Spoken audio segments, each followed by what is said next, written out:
اپنی قوم سے ایک بات کہتا ہوں. دیکھیں ہم نے حضرت امام حسین کی شہادت سے کیا سیکھا ہے؟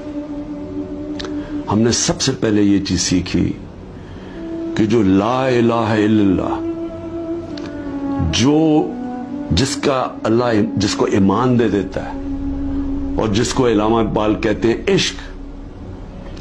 اور میں نے ایک علامہ اقبال کا فارسی میں نے ٹویٹ بھی کیا ہے اور میں نے اس کو اپنی انسٹاگرام اور سارے فورمز پہ کہا ہے کہ وہ فارسی کا ہے لیکن اس میں انگریزی میں بھی اور اردو میں بھی پورا اس کا ترجمہ ہے. تو علامہ اقبال ان کی شہادت کو کیسے دیکھتے ہیں؟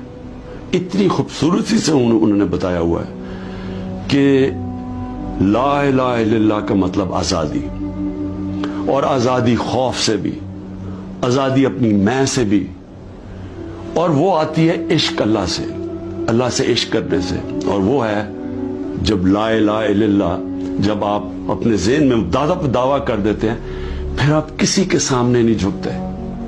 تو جب پتا تھا کہ وہ پوری کی پوری فوج سامنے کھڑی ہے، پیچھے نہیں ہٹے، جھکے نہیں.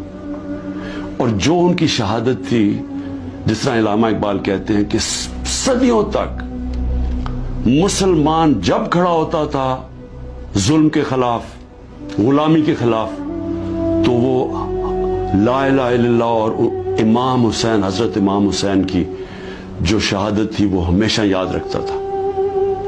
وہ جو پتا ہوتے ہوئے ایک انسان کو کہ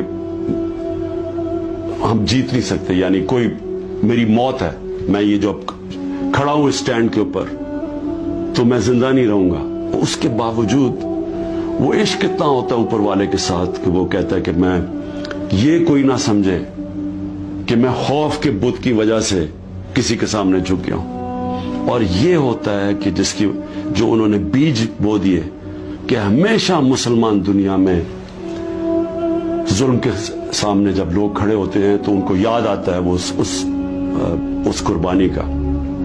اور یہ بھی یاد رکھیں کہ یزید نے کیسے یہ ظلم ہونے دیا تھا. وہ کیوں کامیاب ہوا؟ کیونکہ کوفہ کے لوگ اتنے خوف زدہ تھے. اس نے اپنا گورنر، ظالم گورنر کو رکھا تھا، اس کے ظلم کی وجہ سے وہ اتنے سہمے ہوئے تھے، وہ اتنے ڈر گئے تھے یزید کے ظلم سے کہ وہ نکلے نہیں. انہوں نے اتنا بڑا ثانیہ اسلام کی تاریخ میں ہونے دیا اور وہ ساری زندگی پچھتاتے رہے.